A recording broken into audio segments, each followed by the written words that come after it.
ये बिल्कुल देखिए, जो इस तरह के स्टेटमेंट आ रहे हैं इसकी पूरी जिम्मेदारी कांग्रेस की है।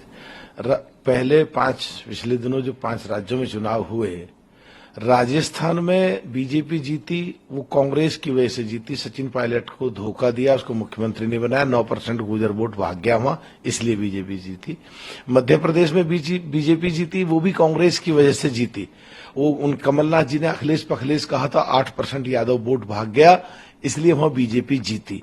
और ये सो कॉल्ड इंडिया गठबंधन, चाहे ममता जी नाराज होकर भागी, चाहे नीतीश जी जिन्होंने नींव रखी थी वो नाराज होकर भागे, चाहे अखिलेश जी से तलखी चल रही है, चाहे महाराष्ट्र में तलखी चल रही है, चाहे पंजाब हरियाणा दिल्ली में आप पार्टी से तलखी चल रही है, वो कहीं ना कहीं लीडरशिप नहीं है कांग्रेस में, कंफ्यूजन है और दबाव बना करना चाहती है। जबकि पहली वाली कांग्रेस नहीं है, आज की कांग्रेस दूसरी है, इसे झुक करके काम करना चाहिए, इसकी पूरी जिम्मेदारी है। और अगर हमें भी साथ ले लेते, माफी मांग लेते 4-5 स्टेट में जो विधायक तोड़ के ले गए, और बहन जी को प्रधानमंत्री कैंडिडेट बना देते, तो आज माननीय प्रधानमंत्री सदन में खड़े होकर ये नहीं कह सकते थे, बराबर में चुनाव हो रहा होता 100%। तो इसकी भी पूरी की पूरी जिम्मेदारी, जो राजस्थान और मध्य प्रदेश में जैसे बीजेपी जीती, तो 2024 में अगर बीजेपी जीतेगी तो कहीं ना कहीं गलत निर्णय लेने की वजह से, या नेतृत्व ना होने की वजह से, या जो बड़े होकर के और दलों पे दादागिरी और उनकी सीटें छीनने की वजह से, ये भी जिम्मेदारी कांग्रेस की रहेगी। प्रधानमंत्री जवाहरलाल नेहरू और इंदिरा गांधी की सोच को लेकर भी कटाक्ष कर रहे हैं। देखिए, इसको आप कटाक्ष ले रहे हैं, कटाक्ष नहीं कहते। कोई भी अगर काम करता है तो गलती तो उससे होती है, और आने वाले समय में उन गलतियों से सीख लेके आज के देश में 1913 का जब ये लेजिस्लेचर सिस्टम जो शुरू हुआ कलकत्ता में, 1947 में जब देश आजाद और बंटवारा हुआ, वो देश और थे उस समय के, आज के देश और हैं। अगर पिछले किन्हीं भी चीजों को, उनकी अच्छाई भी बहुत सारी रही होंगी, कमियां भी रही होंगी, कमियों को अगर डिस्कस करके और वो आज उन कमियों को सुधार करके और देश को तेजी से आगे बढ़ाया जाए, मेरे हिसाब से इसको कोई आलोचना कहेगा, कोई इसको अच्छी बात कहेगा, कोई इसको इम्प्रूवमेंट कहेगा, कोई इसको संशोधन कहेगा, कोई इसको देश को आगे बढ़ाना कहेगा। जैसी जिसकी सोच होती है वैसी ही उन सोच को ले लेते हैं। गांधी पर भी निशाना साधा, कहा कि कांग्रेस बार बार राहुल गांधी को लॉन्च करके इसलिए उसे सफलता। देखिए, ये एक चीज तो कहीं ना कहीं है, और वो आप नहीं कह रहे, ना माननीय प्रधानमंत्री कह रहे, ना मैं कह रहा।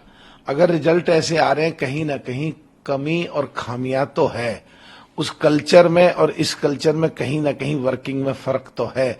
जब दूसरे नेता जहां सुबह 11 बजे सो करके उठते हैं, जब तक आज के परिवेश के ये नेता जो बिल्कुल जमीन से जुड़ करके अब नीचे से उठ करके आए हैं, ये 11 बजे तक पूरा काम करके और अपने दूसरे काम पे निकल जाते हैं। तो जब उनके लोगों के सब काम हो ही जाते हैं, तो वो जब उठ करके बैठते हैं, उनको कोई मिलने आता नहीं है, तो फ्रस्ट्रेशन में और कुछ का कुछ बोलते हैं, स्टेटमेंट कुछ का कुछ देते हैं, उससे उनका नुकसान और होता है। उसमें हम देश को विश्व की तीसरी सबसे बड़ी इकोनॉमी बनाएंगे, वो दूर नहीं है।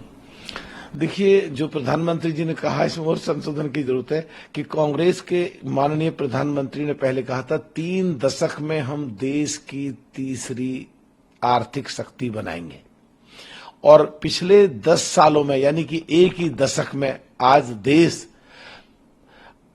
आर्थिक स्थिति से, ये आर्थिक शक्ति 5वीं बन गई है। और उन्होंने कहा अगले 5 साल में मैं इसे तीसरे नंबर पे ले आऊंगा, यानी कि जो 30 साल में काम होना था वो 15 साल में देश पूरे वर्ल्ड की तीसरी आर्थिक शक्ति बन जाएगी।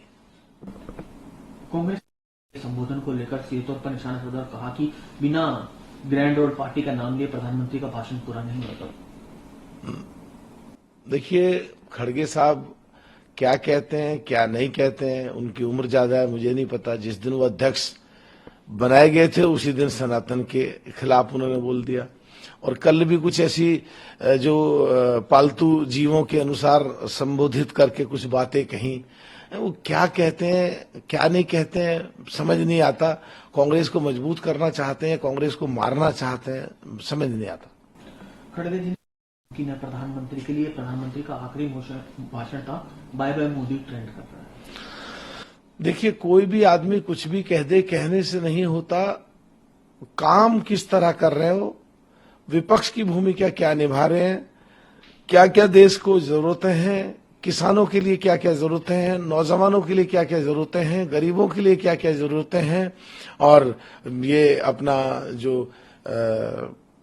आज के परिवेश में जिन जिन चीजों को लेकर के संसद में मुद्दों को लेकर टकरने की कहां कहां जरूरतें हैं, महिलाओं को क्या क्या जरूरतें हैं, इन सब के बारे में अगर सोच करके संसद में टकरोगे, भिड़ोगे, लड़ोगे, जूझोगे और देश उसे देखेगा तो इस तरह के स्टेटमेंट की संभावनाएं हो सकती हैं। और आज मैं देखता हूं हमारे साथ में जब सदन चल रहा होता है तो या तो सदन चलने नहीं देते हंगामे की वजह से, और कभी चलता भी है तो वहां सीटें खाली पड़ी रहती हैं। मेरे हिसाब से करनी और कथनी में फर्क है, दोनों एक जैसी होनी चाहिए। सर जी सर, राहुल गांधी ने सर जो अपनी बात रखी है कास्ट बेस्ड सेंसस को लेकर और रिजर्वेशन पर, उसको लेकर बीएसपी का कैसे है? क्या कहें, देखिए हमारी पार्टी हमेशा पिछड़ों के लिए, दलितों के लिए, उनके हक के लिए लड़ाई लड़ती रही है। और जहां तक राहुल गांधी जी की बात है, ये बात तो उन्होंने बहुत अच्छी कही है, पर शायद नकली लगती है कहीं ना कहीं, क्योंकि जब 2004 से 2014 तक कांग्रेस की सरकार थी, जब महिला आरक्षण बिल आया था, तो हमारी पार्टी ने भी, समाजवादी ने भी, और लालू प्रसाद यादव की जी पार्टी ने भी, और जन जी की पार्टी आरएलडी ने भी उस समय बात रखी थी कि पिछड़ों के लिए रिजर्वेशन होना चाहिए। तो कांग्रेस की सरकार तो 10 साल चली और वो बिल पास नहीं कराया। ये से साफ दिखती है नीयत क्या थी कांग्रेस की। अब मांग कर रहे हैं तो चलो कम से कम हमारे लाइन पे ही चले, पीछे पीछे, और नकली मांग सही, पर बात अच्छी है कि आज पिछड़ों की और दलितों की बात हो रही है।